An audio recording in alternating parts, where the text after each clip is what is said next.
அனைவருக்கும் வணக்கங்க. 2 நண்பர்கள் இருந்தாங்க. அந்த 2 நண்பர்களுக்கு வேலை கிடைக்காம ரொம்ப கஷ்டப்பட்டாங்க. ரொம்ப கஷ்டப்பட்டதுனால 2 நண்பர்களும் பேசிக்கிறாங்க. நம்ம எப்படியாவது வேலை தேடி ஆகணும். நம்ம குடும்பத்த பொழைக்க வேணும்ல.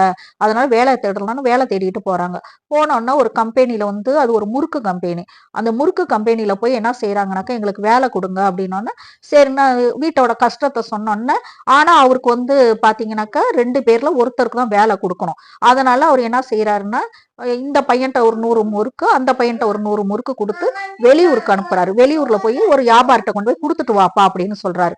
சரின்னு இந்த பையன்ங்க 2 பேரும் எடுத்துட்டு போறானுங்க. போம்போது அது காட்டு வழியில போயிட்டு இருக்கும்போது, இவங்க 2 பேருக்குமே பசிக்க ஆரம்பிச்சிடுது. பசிக்க ஆரம்பிச்சோனே ஒண்ணுமே கையில இல்ல. 2 பேர்கிட்டயுமே முறுக்கு தான் இருக்கு. வேற எதுவும் இல்ல. அதனால ஒரு குளத்துக்கிட்ட உட்கார்ந்துட்டு அவங்க 2 பேரும் என்ன செய்றாங்க, அந்த முறுக்க எடுத்து ஒரு பையன் என்ன செய்றான், 100 முறுக்குல ஒவ்வொரு முறுக்குலயும் ஒவ்வொரு பிரியா எடுத்து சாப்பிடுறான். இன்னொரு பையன் என்ன செய்றான், ஒவ்வொரு முறுக்கா 10 முறுக்கு எடுத்து சாப்பிடுறான். அப்ப 100 முறுக்குல 10 முறுக்கு குறைஞ்சு போயிடுது. இன்னொரு பையன் ஒவ்வொரு முறுக்குலயும் ஒவ்வொரு பிரிய எடுத்து சாப்பிடறனால 100 முறுக்கும் அப்படியே தான் இருக்கும்.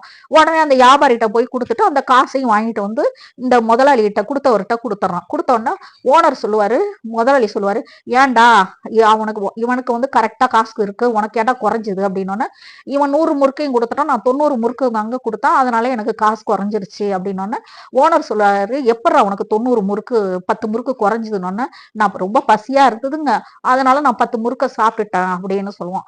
உடனே இன்னொருத்தன் சொல்லுவான், நீ உனக்கு எப்படா நீனும் சாப்பிட்டியாடான்னா, சாப்பிட்டாங்க, ஒவ்வொரு முறுக்குல இருந்து ஒவ்வொரு பிரிய எடுத்து சாப்பிட்டான் அப்படின்னோடனே, உடனே முதலாளி என்ன சொல்லுவாரு, நீ தாண்டா எனக்கு தேவையான வேலையாளு, இந்த மாதிரி அறிவுள்ளவன் இருந்தாதான் நான் பிசினஸ்ல ஜெயிப்பேன், அதனால நீ தான் எனக்கு புத்திசாலியா இருக்கிற, உன்னோட பசியையும் நீ தீர்த்துக்கிற, எனக்கு வருமானத்தையும் உண்டு பண்ணிக்கிற, அதனால நீ தான் தேவை அப்படின்னு சொல்லிட்டு இந்த 100 முறுக்கு ஒப்படைச்சான புத்திசாலி அவனுக்கு வேலை கொடுத்துட்டு இன்னொரு பையனை வீட்டுக்கு அனுப்பிச்சிடுறாரு. இந்த கதையில உள்ள நீதி என்னன்னா, எந்த ஒரு விஷயத்திலையும் நம்ம புத்திசாலித்தனமா அறிவுள்ள நம்மளா இருந்தா நமக்கு கிடைக்க வேண்டிய வேலையா இருக்கட்டும், நம்ம தொழிலா இருக்கட்டும், எல்லாத்திலையும் நம்ம வெற்றி மேல வெற்றி பெற்று வீறு நட போட்டு இருக்கலாங்க. இதான் இந்த கதையோட நியதி.